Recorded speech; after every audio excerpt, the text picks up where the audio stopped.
Assalamualaikum warahmatullahi wabarakatuh. Nama saya Mas Vito Ramadan. Saya dari jurusan Ilmu Komunikasi Universitas Malikus Saleh. Pada pertemuan kali ini saya ingin membahas sedikit tentang konvergensi media dan poin-poin yang ada dalam pembahasan saya ini antara lain. Yang pertama itu tentang apa itu konvergensi media. Kemudian apa manfaat kita mempelajari konvergensi media. Kemudian dampak positif dan dampak negatif dari konvergensi media. Dan yang terakhir itu tentang hambatan dari perkembangan konvergensi media. Langsung saja ke apa itu konvergensi media. Jadi secara bahasa, konvergensi sendiri memiliki arti bertemu di suatu tempat atau memusat dan merujuk pada sebuah penggabungan antara komputer dan telekomunikasi yang dilanjutkan dengan penggabungan industri media dan telekomunikasi. Jadi secara umum, konvergensi media didefinisikan sebagai penggabungan media massa dengan teknologi digital yang berkembang saat ini. Seperti contohnya itu majalah, koran, radio, kemudian televisi yang digabungkan menjadi satu platform yang sama. Konvergensi media ini timbul seiring dengan berkembangnya teknologi, khususnya peralihan teknologi analog ke teknologi digital. Internet dengan berbagai macam platformnya telah menjadi gaya hidup bagi masyarakat itu sendiri. Konvergensi media juga mampu menggabungkan ketiga unsur, yaitu unsur computing, unsur communication, dan unsur konten. Dan kemudian saya mengambil beberapa pengertian konvergensi media menurut para ahli. Jadi yang pertama itu konvergensi media menurut Henry Jenkins. Jadi di tahun 2006, Henry Jenkins mendefinisikan konvergensi media sebagai aliran konten di beberapa platform media, kerjasama industri dengan media, dan kegiatan migrasi media. Fenomena ini terjadi akibat kemunculan teknologi digital dan media baru. Hal ini memungkinkan masyarakat untuk mendapatkan informasi di beberapa platform sekaligus. Dan ini juga menjelaskan bahwa konvergensi media berarti kemampuan media untuk mengirimkan berbagai bentuk konten kepada masyarakat. Contohnya seperti sebuah komputer atau PC maupun laptop kini sudah mampu digunakan untuk mendapatkan informasi berita, sekaligus juga menonton film, dan juga bisa berkirim email, komunikasi suara, dan bahkan bisa video call sekalian. Dan itu tadi adalah contoh bagaimana suatu media dapat digunakan untuk berbagai macam aktivitas, termasuk menjalankan berbagai macam konten informasi di dalamnya. Jenkins juga mengatakan bahwa konvergensi media akan mempengaruhi perubahan teknologi dan gaya hidup manusia. Informasi akan mengalir lebih cepat dan fleksibel dengan adanya konvergensi media. Dengan adanya konvergensi teknologi, satu handphone atau gadget mampu melakukan banyak hal seperti bertelepon, mengirim email, menonton video, membaca buku, dan lain sebagainya. Jadi konvergensi ini juga mempengaruhi ekonomi masyarakat itu sendiri. Kemudian yang kedua itu ada konvergensi media menurut Flow. Nah, menurut Flow, konvergensi media terdiri dari 3 poin penting.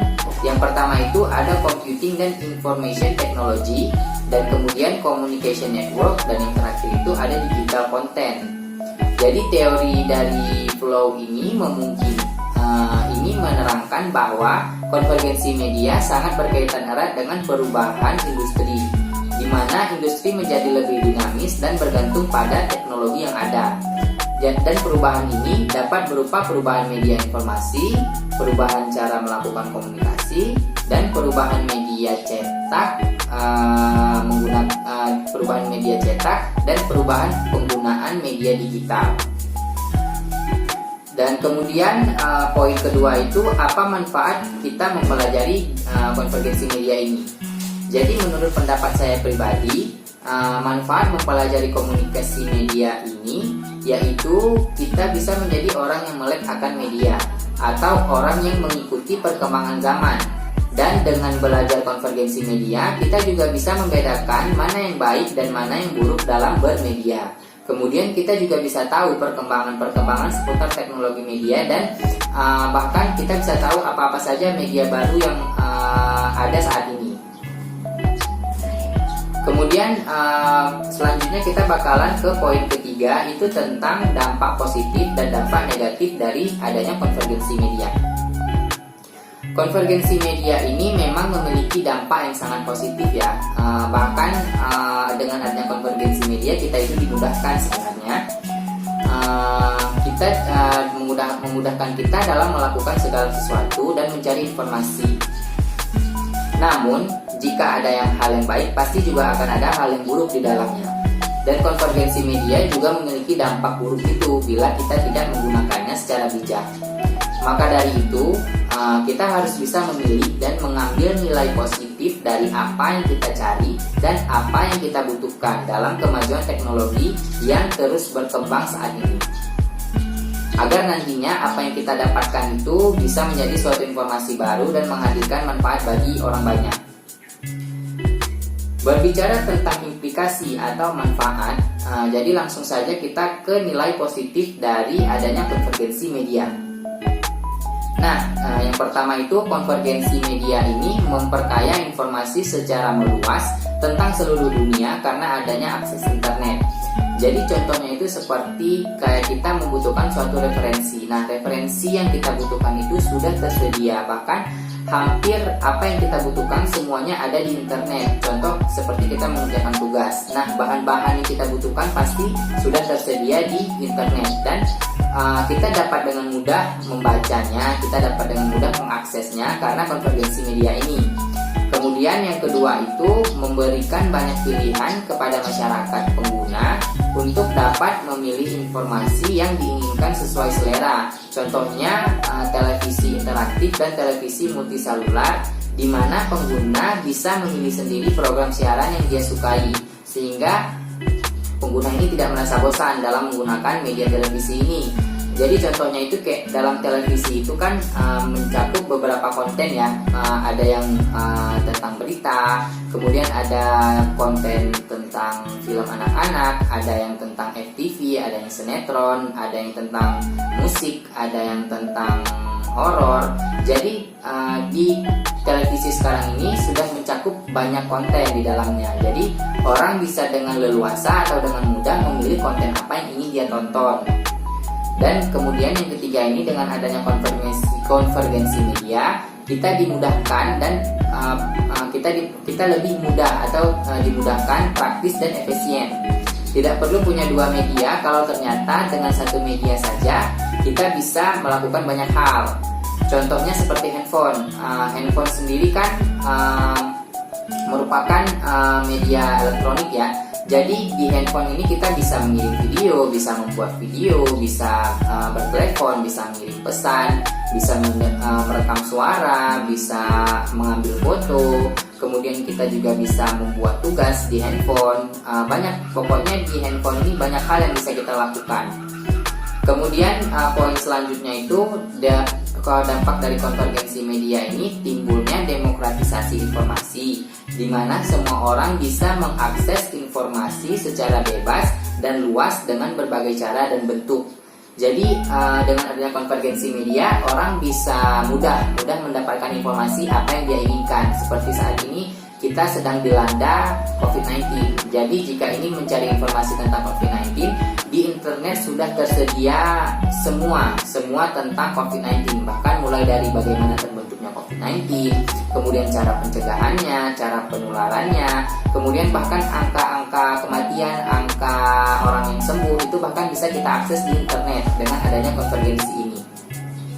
Poin selanjutnya itu dalam implikasi ekonomi, konvergensi media berpengaruh terhadap perusahaan dan industri teknologi komunikasi karena mengubah perilaku bisnis. Keuntungan yang didapat dari hasil konvergensi media sangat menguntungkan dan memajukan perusahaan tersebut. Selain itu, mudahnya akses informasi membuat industri dan perusahaan semakin mudah dan cepat mengantisipasi tantangan yang akan datang. Dan poin selanjutnya, dengan adanya konvergensi media, masyarakat mendapatkan informasi lebih cepat. Contohnya, para pembaca berita online hanya dengan mengklik informasi yang dia inginkan di komputer atau di handphone, maka sejenak informasi itu pun akan muncul. Bahkan kadang informasi ini muncul dengan sendirinya atau dia muncul dengan mandiri tanpa perlu kita cari, dia muncul sendiri di beranda kita.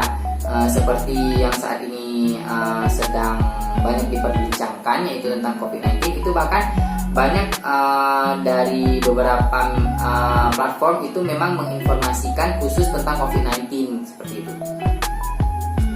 Dan yang terakhir itu, konvergensi media ini merupakan media interaktif, di mana masyarakat bisa langsung memberikan umpan balik terhadap informasi-informasi yang disampaikan. Media konvergen memunculkan karakter baru yang makin interaktif, di mana penggunanya mampu berkomunikasi secara langsung dan memperoleh konsekuensi langsung atas pesan. Jadi contohnya itu seperti dalam sebuah media itu mencantumkan kolom komentar di dalamnya. Jadi kita bisa langsung berkomentar akan berita atau informasi yang dia sampaikan. Menurut kita apakah informasi itu memuaskan atau mungkin informasi itu tidak sesuai dengan yang kita inginkan. Jadi kita bisa langsung berkomentar dan bahkan kita bisa langsung mendapat feedback dari komentar kita.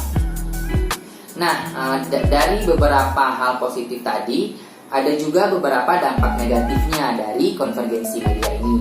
Yang pertama itu dapat mempengaruhi gaya hidup kita. Di sini konvergensi dapat merubah gaya hidup. Maksudnya masyarakat akan menjadi kecanduan teknologi.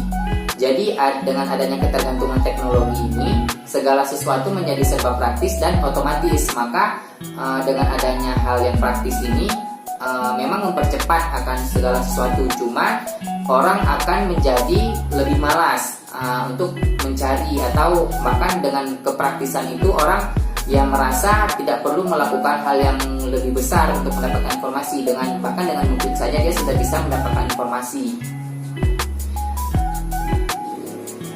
Jadi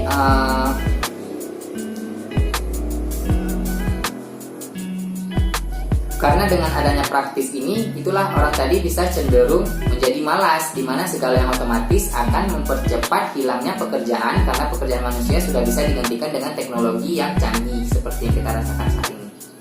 Kemudian yang selanjutnya itu munculnya masyarakat digital atau masyarakat maya. Kemajuan teknologi konvergensi yang maju telah mempersempit jarak dan mempersingkat waktu. Jarak dan waktu sudah bukan jadi masalah lagi ya dalam konvergensi media ini.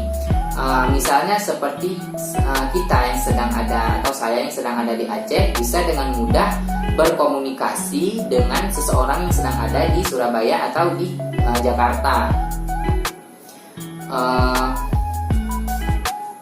Dan tidak perlu melakukan interaksi face to face. Hal ini menimbulkan masyarakat maya di mana komunikasi face to face ini tidak diperlukan lagi atau sudah tidak diminati lagi. Karena kan secara komunikasi face to face itu kan bisa menimbulkan efek lainnya. Maksudnya kalau kita hanya berkomunikasi melalui media itu pasti ada hal yang kurang dibandingkan jika kita berkomunikasi secara face to face. Kemudian di poin selanjutnya itu media cetak, media tradisional, media konvensional mulai kalah dengan media modern, media baru dan media online yang ada. Seperti contohnya koran saat ini sudah mulai kurang diminati oleh beberapa khalayak.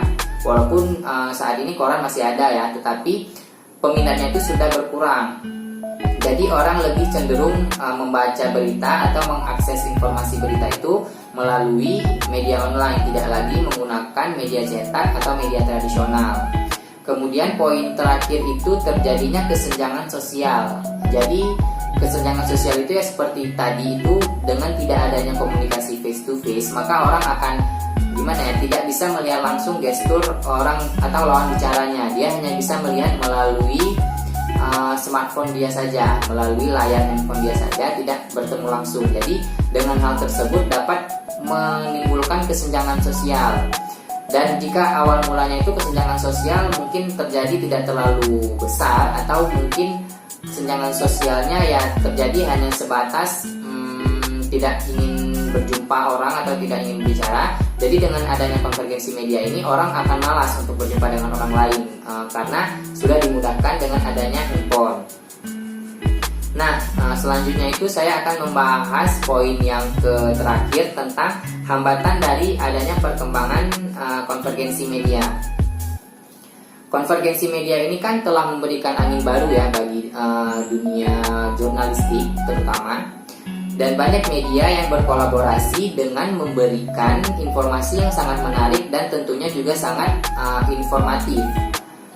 Dengan adanya konvergensi media, itu dapat membuat beberapa media cetak juga hadir sebagai media elektronik yang tentunya sangat bermanfaat bagi khalayak yang haus akan sebuah informasi. Bahkan berita atau informasi yang sudah terlewati pun kita bisa temukan kembali kapanpun dan dimanapun dengan dibantu oleh konvergensi media. Dengan derasnya arus informasi dan berkembangnya dunia jurnalistik, kini masyarakat juga dapat memberikan atau memberitakan suatu informasi yang biasa disebut dengan citizen journalism. Munculnya fenomena citizen journalism membuat ranah konvergensi media ini sangat digemari, dan tentunya ini adalah salah satu keunggulan dari konvergensi media, di mana siapapun bisa membuat berita layaknya seorang jurnalis. Untuk membuat berita dan mengunggahnya di media yang telah ada, jadi ini juga merupakan salah satu keunggulan dari mengkonvergensikan sebuah media. Akan tetapi, di tengah derasnya konvergensi media yang memudahkan siapa saja dapat membuat tulisan, kita juga menjumpai oknum-oknum yang tidak bertanggung jawab dalam menyebarkan arus informasi. Tentunya fenomena ini sangat mengganggu dan sangat merugikan khalayak. Industri media cetak juga dipastikan akan menurun karena adanya media online yang aksesnya lebih mudah daripada media cetak. Kemudian media cetak lama-kelamaan akan ditinggalkan oleh pelanggannya. Penurunan industri media cetak ini juga akan berdampak pada hilangnya pekerjaan orang pada industri media cetak. Adanya ketergantungan pada teknologi digital dengan hadirnya konvergensi media juga membuat masyarakat lebih memilih media online daripada media cetak, dan hal tersebut bisa mengubah gaya hidup masyarakat menjadi lebih bergantung pada handphone atau gadget mereka. Jadi hambatan yang dalam perkembangan konvergensi media itu ya seperti yang sudah saya katakan tadi. Konvergensi media ini cenderung memudahkan seseorang dalam mengakses informasi. Dengan kemudahan ini, maka orang tidak membutuhkan bantuan orang lain lagi. Bahkan di media cetak ini kan perlu banyak bantuan ya, perlu banyak karyawan untuk membuat sebuah koran atau majalah. Jadi kalau dengan menggunakan media, mungkin hanya cukup 1 atau 2 orang saja, dia sudah bisa membuat sebuah berita seperti itu. Jadi konvergensi media, hambatan dalam konvergensi media ini seperti itu tadi.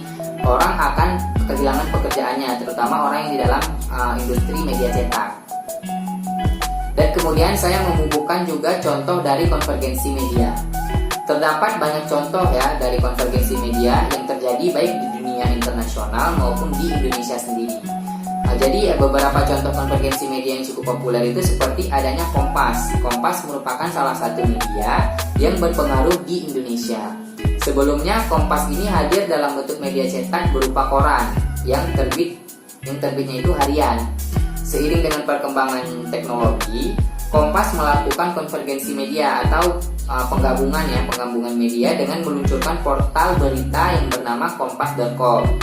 Portal ini memberikan berita yang lebih cepat, real time, dan beragam.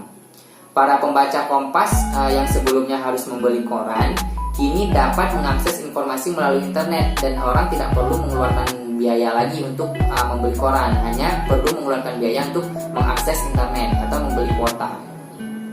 Konten beritanya pun ditampilkan menjadi lebih beragam untuk menyasar pasar yang lebih luas. Selain portal berita, Kompas juga menyediakan versi digital dari koran Kompas berupa e-paper Kompas. Hal ini memungkinkan pelanggan harian koran Kompas untuk tetap bisa mengakses berita melalui laptop, smartphone, tablet, dan gadget atau lainnya. Oke, baik, mungkin itu saja yang dapat saya sampaikan tentang konvergensi media ini. Jadi intinya itu konvergensi media ini sudah memudahkan kita sebagai pengguna gadget, sebagai orang yang hidup di zaman modern dalam mengakses informasi atau mendapatkan informasi. Jadi sebagai seseorang yang tahu akan manfaat dari konvergensi media ini, ada baiknya kita menggunakan atau kita bermedia dengan sebaik-baiknya gitu. Jangan menyalahkan atau jangan membuat sesuatu hal yang mungkin tidak bagus atau tidak baik untuk diterima oleh masyarakat. Contohnya seperti menyebarkan berita-berita hoax. Itu merupakan suatu pelanggaran yang menyampaikan berita hoax. Jadi konvergensi media ini telah menggabungkan beberapa platform media dan memudahkan kita dalam mengakses informasi. Jadi mungkin itu saja yang dapat saya sampaikan dalam pertemuan kali ini. Jika ada kekurangan, ada salah kata, atau mungkin ada hal yang menyinggung, saya mohon maaf dan saya akhiri. Wabillahi taufiq wal hidayah. Wassalamualaikum warahmatullahi wabarakatuh.